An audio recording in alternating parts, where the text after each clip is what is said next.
ہر کچھ عرصے کے بعد پاکستان میں کوئی نہ کوئی انقلابی بن جاتا ہے۔ آج کل ایمان مزاری اور ان کے جو ہسبینڈ ہیں،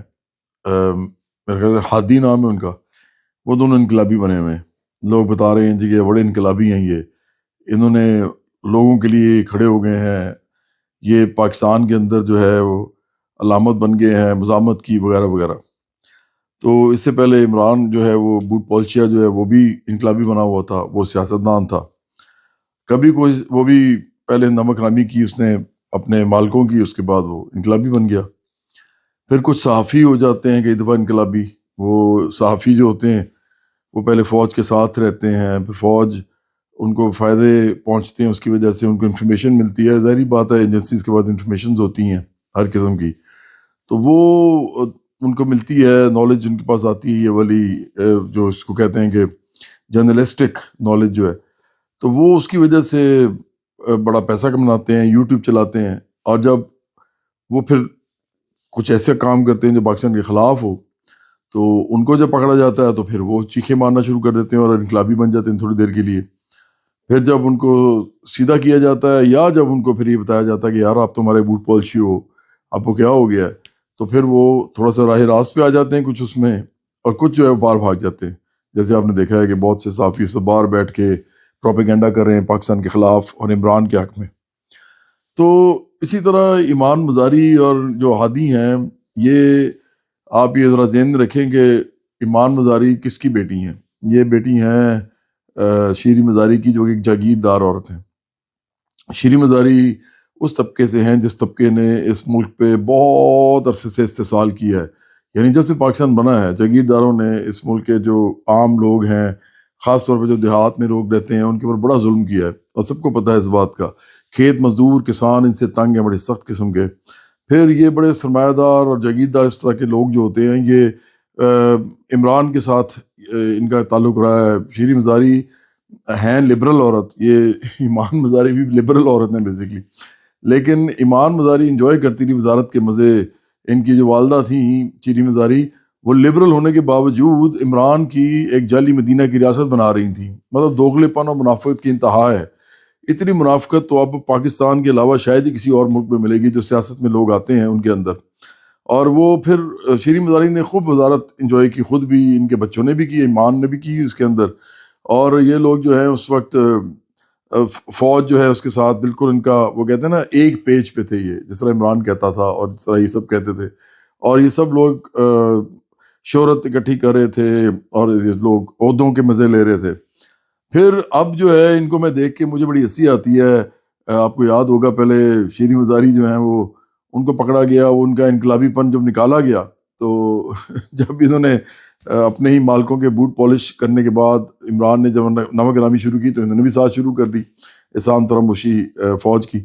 تو جب ان کو پکڑا گیا تو پھر ایمان مزاری ان کو، وہ ابھی بھی خاتون نہ ایسے ایسے کرنے کی کوشش کر رہی تھی، وکٹری کا نشان، ایمان مزاری نے ان کا ہاتھ نہیں چکیا کہ وہ خیال کریں آپ کیا کر رہی ہیں، میں نے بڑی مشکل سے آپ کو باہر نکلوایا۔ یہ بھی ذہن میں رکھیں کہ یہ لوگ باہر بھی نکل آتے ہیں اگر ڈیل کر لیں۔ یہ ڈیل کی تھی نا ایمان نے اپنی والدہ کے لیے، تو وہ باہر لے کے آ گئی، لیکن جو غریب لوگ ہوتے ہیں، مطلب جو شیریں مزاری کی طرح کی جاگیردار نہیں ہوتے تحریک انصاف میں، پی ٹی آئی میں، یا عمران کی طرح 300 کنال میں رہنے والے نہیں ہوتے اور 14 جدادوں کے مالک نہیں ہوتے اور ارب پتی نہیں ہوتے، اور کھرب پتی بہنیں بھی ہیں، ارب پتی کھرب پتی مطلب بہنیں ہیں عمران کی، تو وہ نہیں ہوتے، اور عام لوگ ہوتے ہیں پی ٹی آئی کے، تو وہ تو اندر ہوتے ہیں، وہ تو بیچارے باہر بھی نہیں نکل سکتے، نہ یہ نکلواتا ہے کسی کو عمران، نہ شیریں مزاری نکلواتی ہیں، اور وہ لوگ بیچارے جیلوں میں پڑے رہتے ہیں، وہ ان کا بیڑا غرق ہو جاتا ہے، ان کی نسلیں جو ہیں وہ تباہ ہو جاتی ہیں اگر وہ ان میں سے کوئی مارا جائے۔ ابھی کچھ عرصہ پہلے کچھ لوگ فوت بھی ہو گئے۔ یہ مڈل کلاس اور غریبوں کو پاگل بنا کے اپنے آگے لگاتے ہیں، اور یہ خود جو ہیں امیر لوگ ہیں، اشرافیہ سے ان کا تعلق ہے۔ تو مجھے بڑی ہنسی آتی ہے کہ یہ لوگ جب انقلابی بن کے نعرے مارتے ہیں اور یہ مزاحمت کے علامت بننے کی کوشش کرتے ہیں، کہ ان کو یہ نہیں پتا کہ انقلاب صرف معاشی ہوتا ہے، انقلاب کی جو اساس ہوتی ہے وہ معاشی عمل ہوتا ہے۔ تو اگر انقلاب اس ملک میں آنا ہے نا، وہ کسی نے لانا ہے، جیسے میرے جیسے کسی آدمی نے لانا ہے، ہماری پارٹی نے لانا ہے، اور وہ مطلب انقلاب جب آئے گا تو وہ ان لوگوں کے خلاف آئے گا، یہ ایمان مزاری کے خلاف آئے گا، شیریں مزاری کے خلاف آئے گا، عمران خان کے خلاف آئے گا، شریف خاندان کے خلاف آئے گا، بھٹو زرداری خاندان کے خلاف آئے گا۔ وہ انقلاب جو ہے وہ اپنی اساس کے اندر ایک معاشی انقلاب ہوگا، اور وہ ڈیفینیٹلی کیپٹلزم سے اگلی اسٹیج ہوگی، یعنی وہ سوشلسٹ انقلاب ہوگا۔ جب تک آپ معاشی انقلاب نہیں کریں گے، جب تک آپ لوگوں کو، عام لوگوں کو اس ملک کے حاکم نہیں بنائیں گے، اور عام لوگ سوشلزم کا ادھر ایک نظام قائم نہیں کریں گے، اس سے تو انقلاب تو نہیں آئے گا۔ یہ جو انقلاب ہوتا ہے صرف یہی ہوتا ہے، اس کے علاوہ انقلاب جو ہے وہ صرف لفظی بازی کری ہے۔ مطلب آپ انقلاب کو استعمال کر سکتے ہیں کسی بھی چیز میں، جیسے کوئی کہتا ہے جی میری روح کے اندر انقلاب آ گیا، کوئی کہتا ہے جی میری زندگی میں انقلاب آ گیا، کوئی کہتا ہے وہ جی یہ اس کی کتاب لکھنے سے لٹریچر میں انقلاب آ گیا، کوئی کہتا ہے جی کہ ایک ہتھیار بننے سے نیا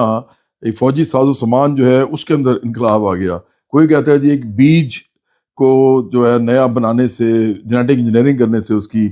ایک زراعت میں انقلاب آ گیا، کوئی کہتا ہے جی انڈسٹری میں ایک مشین نہیں آنے سے انڈسٹری میں انقلاب آ گیا۔ یہ انقلاب نہیں ہوتے۔ اسی طرح سوسائٹی کے اندر چھوٹے چھوٹے انقلاب جو ہوتے ہیں، جیسے جی وہ جوڈیشری میں انقلاب آ گیا، جیسے جی بیوروکریسی میں ایسی اچھی کارکردگی کی تو انقلاب آ گیا۔ انقلاب یہ نہیں ہوتے، یہ بھی انقلاب نہیں ہے جو ایمان مزاری اور وہ جو ان کے جو ہسبینڈ ہیں وہ کرنے کی کوشش کریں۔ یہ صرف ایسے ہی ہے جیسے آپ کو کسی نے کچھ کہا، آپ نے ان کو کچھ کہا، انہوں نے آپ کو پکڑ لیا، اب آپ یا معافی مانگیں گے یا ڈیل کر کے باہر آئیں گے، اور یا پھر اندر رہیں گے۔ یہ انقلاب نہیں ہوتے۔ انقلاب ہوتا ہے جو ہم کرنا چاہتے ہیں اس ملک کے اندر، سوشلسٹ انقلاب، اور ہماری راہ میں یہ سارے حائل ہیں۔ ہماری راہ میں شیریں مزاری بھی حائل ہیں، ہمارے راہ میں ایمان مزاری جیسے لوگ بھی حائل ہیں، جو کہ ایک طرف مطلب آپ سوچیں نا کتنا گمراہ کرتے ہیں لوگ آپ کو، ایک طرف لبرل لائف گزارتے ہیں، دوسری طرف آپ کو مذہب بیچتے ہیں۔ یہ مذہب فروش ہیں سارے کے سارے۔ جو بھی عمران کے ساتھ کھڑا ہوگا اور عمران کے تھرو شیریں مزاری کے ساتھ کھڑا ہوگا، اب شیریں مزاری کی بیٹی کے ساتھ کھڑا ہوگا، وہ اصل میں مذہب فروشی کر رہا ہوگا۔ کیوں؟ کیونکہ شیریں مزاری کے ساتھ ایمان مزاری رہتی ہے، یا تو وہ نہ رہے نا ان کے ساتھ، اور اگر وہ رہتی ہے تو شیریں مزاری تو ابھی بھی عمران کے ساتھ ہے، اور عمران جو ہے اس ملک میں جعلی مدینہ کی ریاست کا انقلاب کرنا چاہتا ہے، تو پھر ایمان مزاری چونکہ شیریں مزاری کی بیٹی ہے، اس کا مطلب وہ بھی اس کے اندر حصے دار ہے، کیونکہ وہ شیریں مزاری کو باہر نکلوا رہی ہوتی ہے جب وہ فوج کے خلاف کوئی، اپنے مالکوں کے خلاف کوئی بات کرے۔ تو یہ آپ دیکھیں نا کہ یہ کتنا انہوں نے ایک کنفیوژن کا ماحول ایک پیدا کیا ہوا ہے آپ لوگوں کے لیے۔ آپ لوگوں کو سمجھ نہیں آتی کہ کون کس ٹائم پہ انقلابی ہوتا ہے اور کون کس ٹائم پہ بوٹ پالشیا ہوتا ہے، کون کس ٹائم پہ لبرل ہوتا ہے اور کون کس ٹائم پہ مذہب فروش ہوتا ہے۔ تو لوگ جو ہیں وہ پریشان ہیں ان کی حرکتیں دیکھ دیکھ کے۔ اس سے ہمارے جیسے لوگ جو کہ اصل انقلاب کرنا چاہتے ہیں اس ملک کے اندر، جو کہ اس ملک کے اندر لوگوں کی ترقی اور خوشحالی کے لیے انقلاب کرنا چاہتے ہیں، جو چاہتے ہیں کہ اس ملک کے 100% لوگ پورے خوشحال ہوں، ان کے بچے اسی اسکول میں تعلیم حاصل کریں یا اسی طرح کی اعلیٰ تعلیم حاصل کریں جس طرح کی تعلیم جو ہے وہ ایمان مزاری کے بچے حاصل کریں گے یا ایمان مزاری نے جہاں حاصل کی ہے۔ یہ تو باہر سے بھی پڑھ کے آئی ہے۔ ہم چاہتے ہیں کہ یہ تمام جو پاکستان کے اندر غریب اور مڈل کلاس کے بچے ہیں، یہ سارے اسی یونیورسٹی میں جائیں جہاں پہ عمران گیا تھا، جہاں پہ نواز شریف خاندان جاتا ہے، جہاں پہ بھٹو زرداری خاندان جاتا ہے۔ ہم چاہتے ہیں کہ ان کا علاج، عام لوگوں کا علاج، اور ان کے بچوں کا، ان کے والدین کا،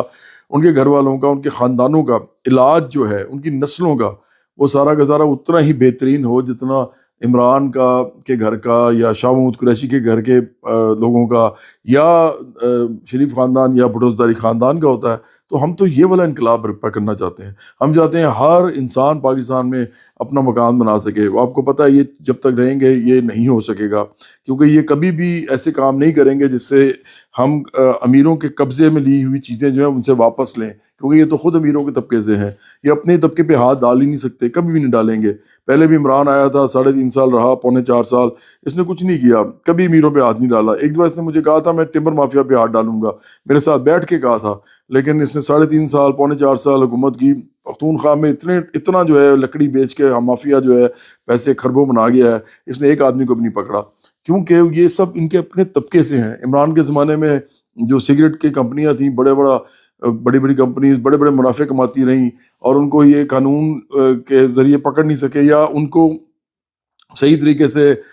جو ٹیکس ہے ان سے لے نہیں سکے۔ اور یہ لوگ جو ہیں یہ باتیں کرتے ہیں کہ جی ہم لوگوں کے ساتھ کھڑے ہیں، کسی کے ساتھ نہیں کھڑے۔ تو میں بتانا آپ کو یہ چاہ رہا ہوں کہ ایمان مزاری کا یہ جو ابھی چل رہا ہے نا، یہ سارا کھیل جو چل رہا ہے ان کا، وہ مزاحمت کا، اور یہ جو شہرت کی خاطر، سستی شہرت جو ہے اس کی خاطر، اور پھر یہ جو انقلابی بن جاتے ہیں، بار بار باغی بن جاتے ہیں، اور یہ جو بار بار بوٹ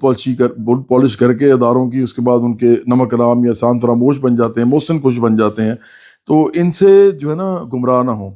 یہ بالکل آپ کے لیے نہیں کھڑے ہوئے، یہ صرف اپنے لیے کھڑے ہوئے ہیں۔ یہ جتنی شعبدہ بازی کر رہے ہیں اس کے اندر انقلاب کا کوئی نام و نشان نہیں ہے، انقلاب یہ ہوتا ہی نہیں ہے۔ انقلاب اگر اب کوئی ہوگا تو کیپٹلزم کے خلاف ہوگا، مطلب سرمایہ داری نظام کے خلاف ہوگا، جہاں پر بھی ہوگا وہ یہی انقلاب ہوگا، اصل انقلاب صرف وہی ہوگا، اور وہ سوشلسٹ انقلاب ہی ہوگا، کیونکہ سرمایہ داری نظام کا اس سے اگلی جو سٹیج ہے جو انسانیت نے جس کو قائم کرنا ہے، تو تمام انسان جو ہے وہ برابری کی سطح پہ ان کو تمام چیزیں دنیا میں جو اگتی ہیں، بنتی ہیں، ملتی ہیں، وہ ملیں گی۔ وہ انقلاب صرف ایک ہے، وہ سوشلسٹ انقلاب ہے۔ برابری پارٹی سوشلسٹ پارٹی ہے، برابری پارٹی سوشلسٹ انقلاب کرنا چاہتی ہے اس ملک میں۔ اور ایمان مزاری سمیت یہ جتنے لوگ ہیں، شیریں مزاری، ایمان کے ہسبینڈ عمران خان، اور چاہ محمود قریشی، اور جتنے بھی پی ٹی آئی کے لوگ ہیں، اس کے علاوہ باقی پارٹیوں کے جو بڑے بڑے سرمایہ دار، جاگیردار، مافیاز، اور یہ جو پیر و مرشد اور قبائلی سردار اور مافیات اور بدماش، یہ جتنے بھی لوگ ہیں، یہ سب اس سوشلسٹ انقلاب کی راہ میں سب سے بڑی رکاوٹ ہیں، جو سوشلسٹ انقلاب میں جواد احمد اور برابری پارٹی اس ملک میں لانا چاہتی ہے، اور اس ملک میں عام لوگوں کی حکومت قائم کرنا چاہتی ہے۔